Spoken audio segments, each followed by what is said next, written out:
Hello and welcome to the next episode of Echo Live. My name is Alyssa and I am here at the Michigan Science Center to talk to you today about one of my favorite topics called decomposers.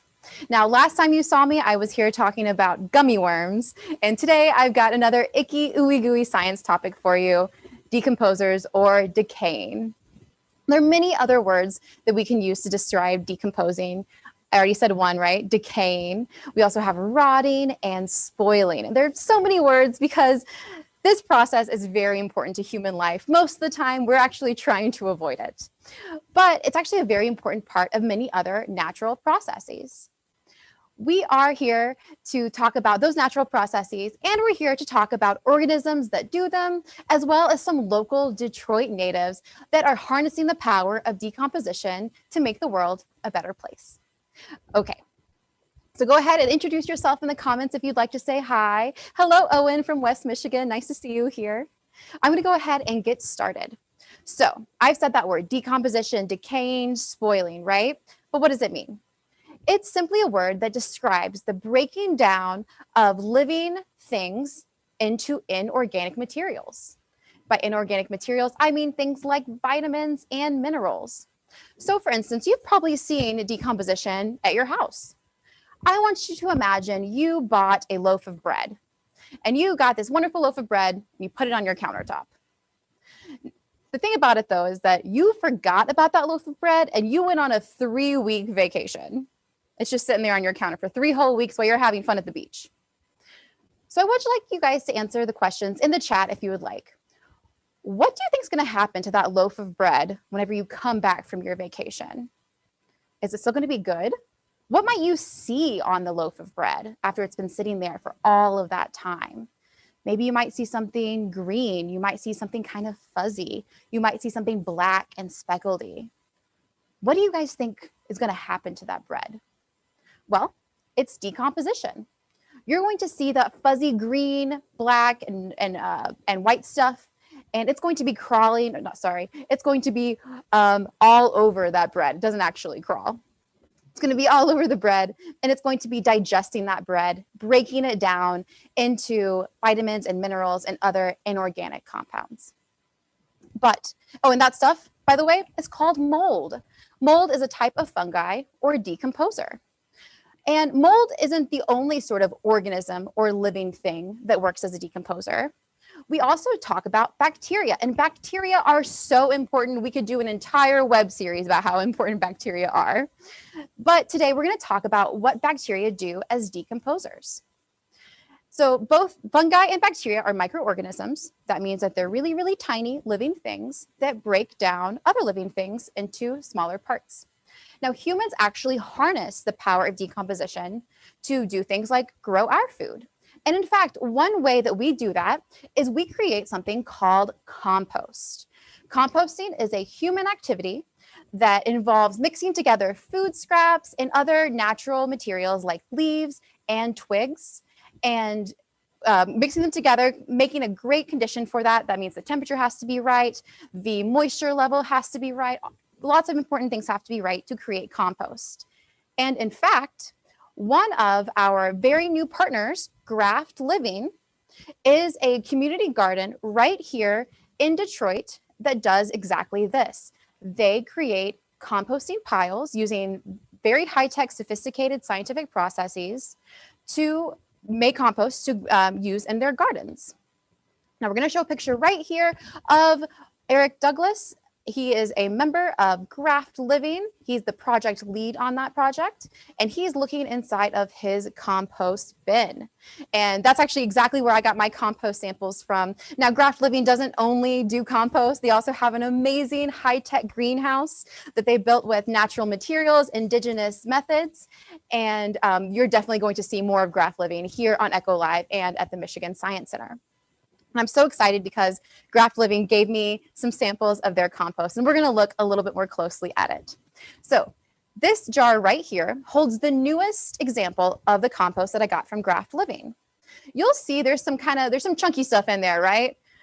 There's definitely some different materials. And like I said, compost is made primarily of food scraps and other natural materials like twigs, leaves, soil, things like that. Now, I've got a quick game for us to play because although compost does have food scraps in it, you can't use all food scraps in compost. So we've got a game right here. I've got a slide that has some pictures of some things that you might see in a compost pile, and we're going to talk about which ones you will and will not see.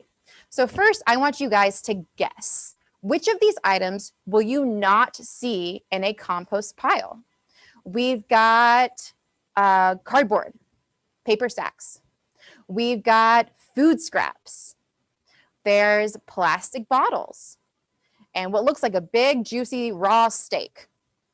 On the bottom, you'll see we've got coffee grounds and dairy products, a lot like milk. And finally, leaves and twigs. So go ahead and put your answers in the chat, your guesses in the chat. Which ones do you think we will not see in a compost pile? I'll give you guys just a couple seconds. Again, things that we will not see in a compost pile. And you can also think about, like, why wouldn't we see them? Okay, we're going to go ahead and reveal the answer right now. Which ones will you not see? Well, that's the plastic bottles. We're not going to see plastic bottles in a compost pile. Plastic bottles don't break down very quickly. They also don't break down into the kind of inorganic material that we need in a compost pile. Yeah, Delissa Moses says plastic bags. Alina Malkowitz says plastic bottles in the bag. We will not see plastic things. You guys are absolutely right. No plastic in the compost. But we also don't see any meat. We don't want meat in the compost pile because meat decays or decomposes at a different rate than the other things do. It also decays and decomposes by organisms that aren't necessarily good for our compost pile. It can smell really bad and it can make slime and not even a good kind of slime. Same with dairy products. We don't want any kind of dairy products in our compost pile.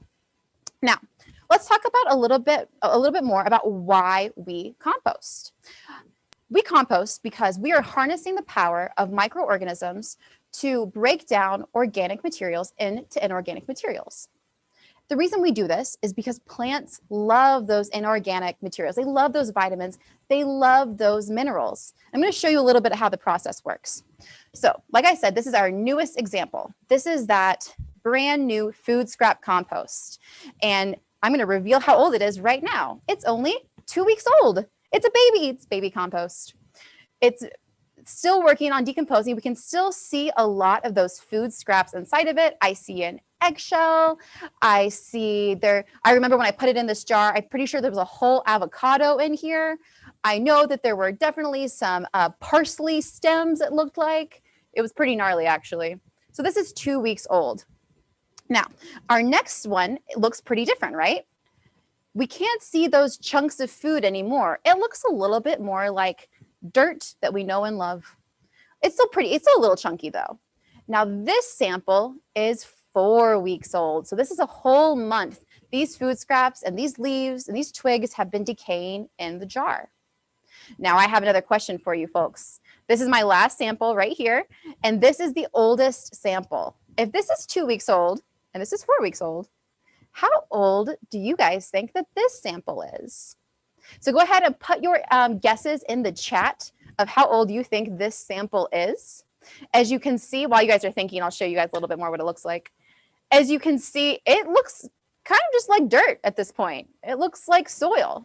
Now, it's not quite dirt or soil. It actually has a very special name called humus, and not hummus, the garlicky Mediterranean dip that we love. It's humus. And what that means, it's a soil additive that is very good for our plants. And actually, we're going to talk about why it's good for our plants in one sec. So it looks like Alina Malkowitz says it is 6 weeks old. That's a really, really good guess, Alina. And in fact, I'm going to go ahead and reveal that it is 5.5 weeks old. Yep, there it is, 5.5 weeks old. Oh, Ian said 6. You guys are so close. It's just a little bit younger than that. It'll be 6 weeks old very soon. Oh, thanks, Andrea. She says 8 weeks. Now, guys, again, there's a reason that we make this stuff. It's so good for plants. Plants, are just like us. They need vitamins and minerals, and they absorb them from the soil. Now, people hear that, and they ask me, they say, wait, plants eat soil? They don't quite eat soil. they get vitamins and nutrients from the soil. The way that they get their energy to grow big is actually energy from the sun. They use energy from the sun to put together parts of carbon dioxide and parts of water. They put those together and they make sugar or glucose inside of their leaves. Can you make sugar inside of your hands? Probably not. In fact, we actually need to go buy our sugar, right? We have to go to our gardens to get food, or to the grocery store to get food, or to Chili's to get food. Because plants make their own food inside their bodies, they're called producers. And because humans have to go find our food somewhere, we are called consumers. And actually, animals are consumers as well. And with decomposers, producers, and consumers, we have a great circle of life. You see, decomposers break down dead things and they enrich the soil. Then plants use the vitamins in that soil to grow big and strong. Consumers like us eat the plants. And then eventually our bodies, the animals' bodies, will die and they will decompose and decay, and they will be decomposed by a decomposer. So in that way, there's a perfect little natural cycle of life. Another natural cycle of life that I'd like to tell you guys about involves something that's kind of funny. So I've told you that food scraps and leaves and twigs go into compost, but that's not the only thing that you can put into compost. In fact, one of the most famous additives of compost is actually poo. That's right, poop, excrement, waste, whatever you want to call it. It's got a bunch of funny names.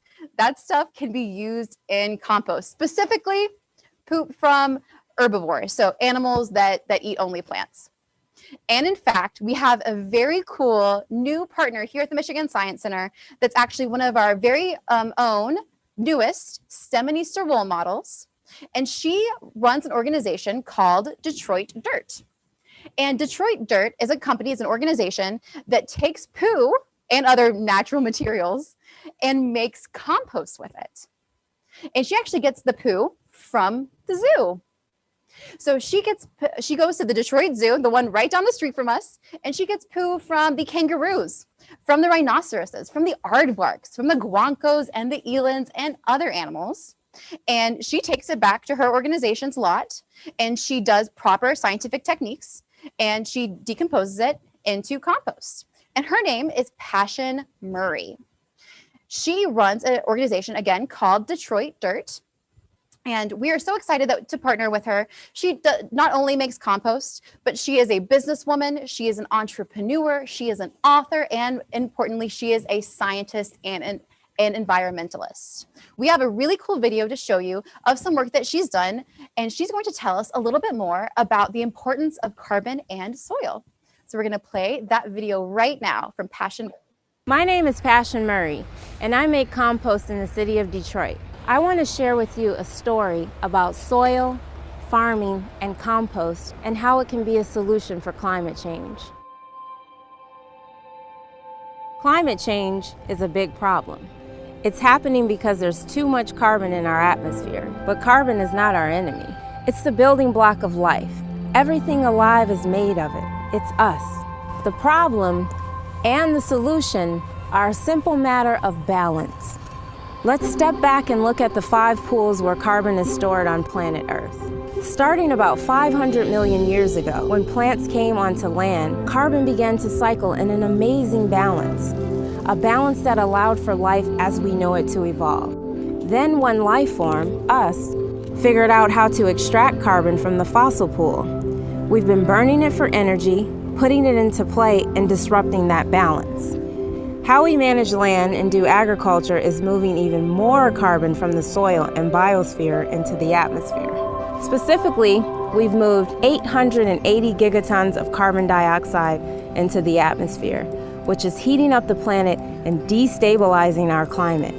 Now, the oceans have absorbed a lot of this excess carbon, which is resulting in warming temperatures, acidification, and accelerating a mass extinction of sea life. In order to stop global warming, of course we have to stop burning fossil carbon. The big question is, where do we put the excess carbon to get the cycle back in balance? Remember when I said that soil was a part of the solution?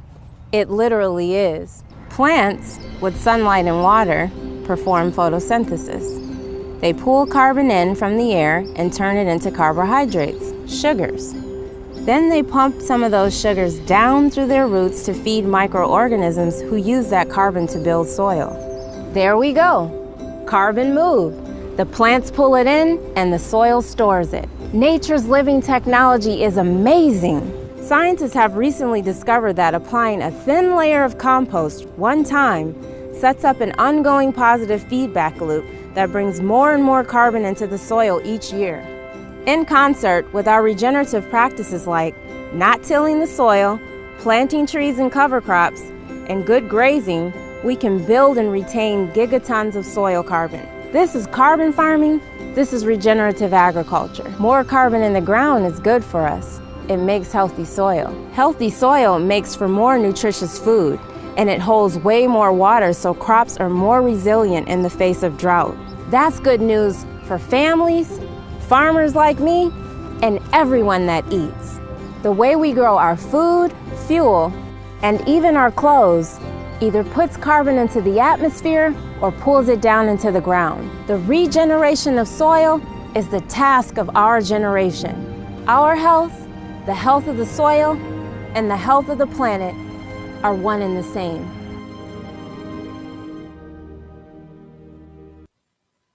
Okay, so we want to thank Passion Murray for being a wonderful partner and our newest Stimonista role model. She created that amazing video for us to learn more about soil health.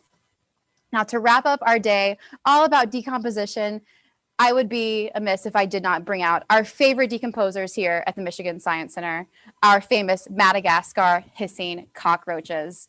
These guys are our unofficial mascots at the Michigan Science Center, and for good reason. They are amazing decomposers in their own right. In fact, I'm going to turn around their little cardboard hut here and show you guys a little bit better what one of them looks like. So I call it a Madagascar hissing cockroach. Its natural habitat is on the island of Madagascar, a giant ancient island right off the coast of Africa. There he is. And in their natural habitat, they work as decomposers. What they do is they eat fallen vegetation, they eat rotten logs, and they digest it into those minerals and nutrients that the soil needs to stay healthy so it can grow great plants that are then eaten by animals, thus completing one of those cycles of life that we've been talking about. Okay, we're going to say goodbye to our cockroach friends for now. And I want to thank you folks so much for joining us here on Echo Live as we talk about decomposition. Again, I do want to thank our partners, Graft Living and Detroit Dirt, and we're going to post the links to their websites in the chat on this specific Facebook link. And also, I want to thank you guys for just joining us. Please come and visit us here at the Michigan Science Center. Our open hours are 10 to 4 on Thursdays through Sundays. And we'll see you very soon for this month's theme, Science in Bloom.